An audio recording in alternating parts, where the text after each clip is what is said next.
हरि ओम् नमः सर्वेभ्यः। अद्य श्रीमद्भगवद्गीतायाः प्रथमभागस्य 28तमं दिनम्।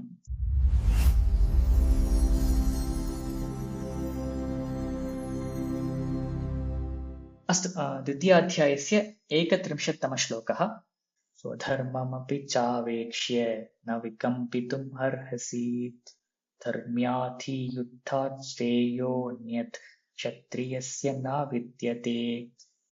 अत्र पदच्छेदः स्वधर्मम् अपि च अवेक्ष्य न विकम्पितुम् अर्हसि, धर्म्यात् हि युद्धात् श्रेयः अन्यत् क्षत्रियस्य न विद्यते। अत्र स्वधर्म अत्र सन्धिं पश्यामः चेत् चावेक्ष्य तत्र सवर्णदीर्घसन्धिः, पुनः धर्म्याद्धि हि तत्र धर्म्याद्धि इति भवति। तद् पूर्वसवर्ण सन्धिः भवति। ततः परं युद्धात् श्रेयः तत्र श्रुत्वसन्धिः, तस्मात् छत्वसन्धिः भवति युद्धात् श्रेयः इति। पुनः श्रेयोऽन्यत् तत्र पुनः विसर्गस्य उत्वे गुणादेशः, पुनः क्षत्रियस्य न विद्यते। अस्तु, अत्र पुनः पदपरिचयं पश्यामः। स्वधर्मम् अत्र स्वस्य धर्मः स्वधर्मः तम् इति स्वधर्मम् षष्ठीतत्पुरुषसमासः।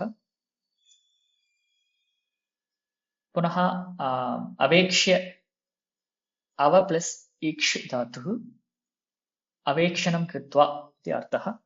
पुनः विकम्पितुम् अत्रापि तुमुन् प्रत्ययः, अत्र कम्पनं कर्तुम् अथवा शोकं कर्तुं तथा अर्थः भवति। अर्हसि अर्हता अस्ति, अर्हसि नार्हति, अर्हता नास्ति। अत्र कारणं नास्ति, शोकस्य कारणं नास्ति इति तत्र तात्पर्यं। पुनः धर्मात् धर्म्यात् धर्म्यात् नाम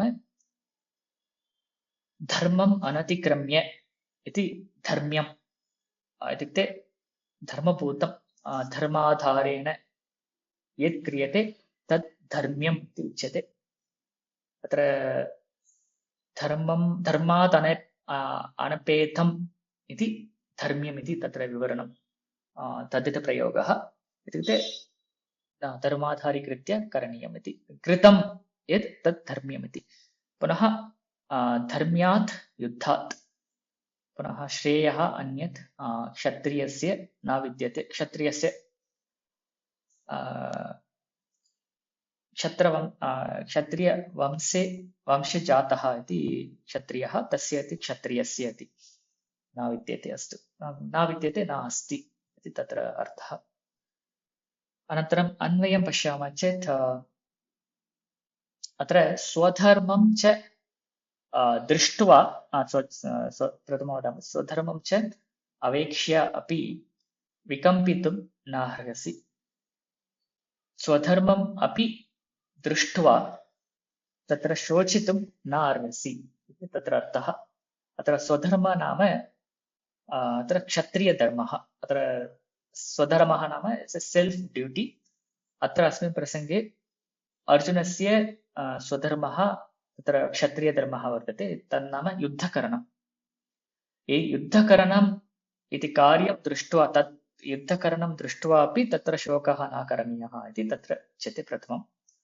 अनन्तरं क्षत्रियस्य हि धर्म्यात् युद्धात् अन्यत् श्रेयः न विद्यते। अत्र क्षत्रियजनस्य, अत्र क्षत्रियसैनिकस्य, क्षत्रियस्य कस्यचित् एतादृशतः धर्म्यात् युद्धात् अन्यत् किमपि श्रेयः नास्ति इति तत्र उच्यते। यदि क्षत्रियः भवति चेत् क्षत्रियस्य एतादृश धर्मयुद्धलाभः एव श्रेयान् वर्तते, तदेव वरम् इति तत्र भावः। सो तन्नाम सुलभेन एतादृश धर्म्ययुद्धकरणं न लभ्यते इति तत्र भावः। अत्र युद्धकरणं तु प्रायशः सर्वेषां क्षत्रियाणां भवति, परन्तु धर्मयुद्धकरणं तु सर्वेषां न भवति, तद् दुर्लभं वर्तते। तस्य प्राप्तिः एव श्रेयसी वर्तते इति तत्र तात्पर्यम्। अस्तु, इदानीम् अत्र विषयं किञ्चित् अधिकम्, अयं सरलः अर्थः।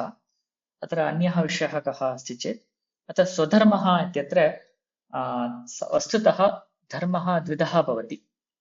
सामान्यधर्मः अनन्तरं विशेषधर्मः इति द्विधः भवति, अस्माभिः पूर्वं दृष्टम्। अत्र सामान्यधर्मः नाम अत्र सर्वेषु कालेषु सर्वेषु देशेषु च सः धर्मः आचरणीयः भवति। अत्र सामान्यधर्मः उदाहरणार्थम् एकं भवति, अहिंसा इति सामान्यधर्मः भवति। हिंसा अकरणम् इति सामान्यधर्मः, अहिंसा एव सामान्यधर्मः भवति। पुनः विशेषधर्मः इति चेत् अत्र कालवशात् वा अथवा देशवशात् वा तत्र विशेषधर्मः अपि आचरणीयः भवति। अत्र उदाहरणं तु युद्धकरणम् इति विशेषधर्मः क्षत्रियस्य। अत्र सामान्यजनस्य युद्धकरणं विशेषधर्मः अथवा धर्मः नास्ति, सर्वेषां धर्मः अहिंसा एव भवति, अहिंसाकरणमिति। परन्तु अत्र क्षत्रियस्य युद्धक्षेत्रे, तदपि युद्धक्षेत्रे क्षत्रियस्य विशेषधर्मः युद्धकरणं भवति।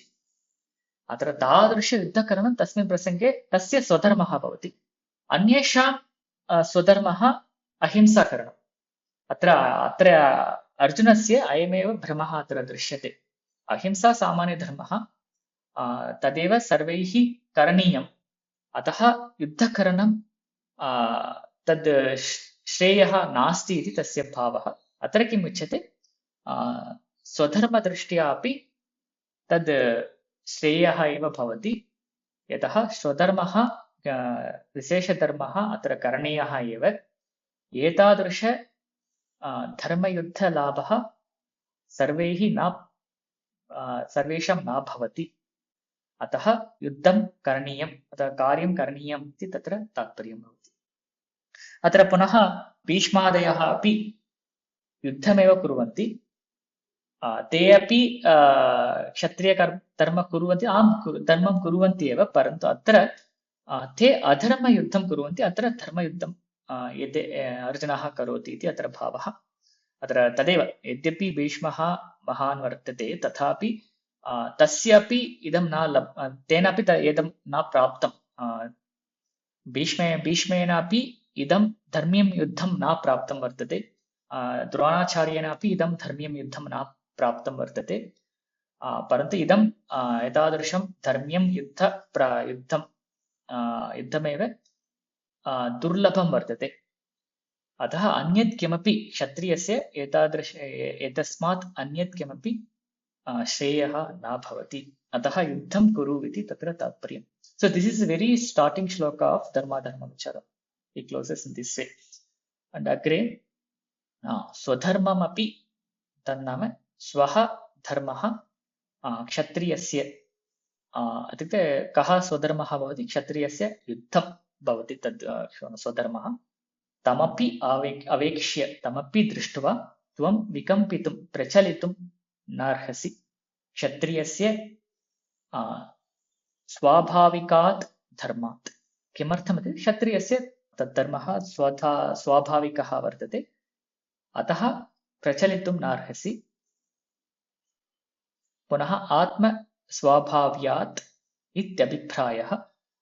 पुनः तच्च युद्धं पृथ्वीजयद्वारेण धर्मार्थं प्रजारक्षणार्थं च इति धर्मात् अनपेतं परं धर्म्यम्। अत्र किमर्थम् इदं युद्धं धर्म्यम् इति उच्यते इति पृच्छामः चेत्,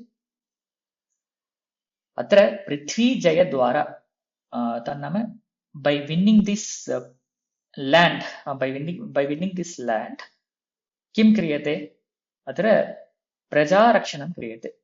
अत्र धर्मः रक्ष्यते, तथा प्रजारक्षणं क्रियते। किम् एतेन पृथ्वीजयेन, अतः इदं युद्धं धर्म्यं वर्तते, तदपि परं धर्म्यं वर्तते इति अत्र उच्यते।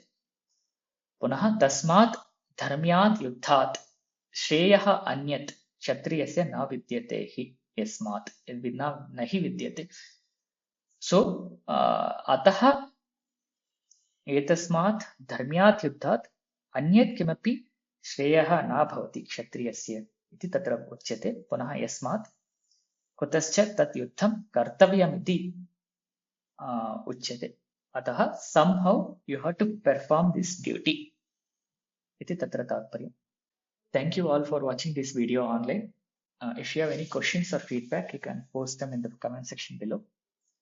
If you are interested, you can also join these live sessions using the link given in the description. If you like, you can also share this video with others and subscribe to this channel. धन्यवादः। वयं पुनः मिलिष्यामः।